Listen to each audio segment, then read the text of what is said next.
दाग लगा के तिल कहता है।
बहुत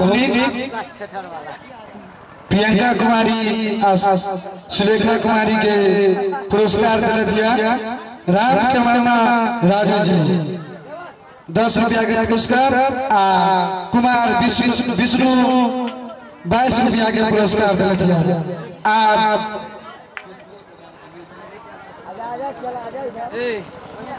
रमेश कुमार के तरफ से 11 रुपया संतोष कुमार की तरफ से 11 रुपया और रमेश के तरफ से फिर 2 पेन। तो आप अर्चना कुमारी लगा आजाद दिया तो अर्चना कुमारी दर्शक लोग का शांति बनाकर आनंद उठा भी 20 गो टका न रहा 20 टका हम देना 10 गो टका 10 टका लाभ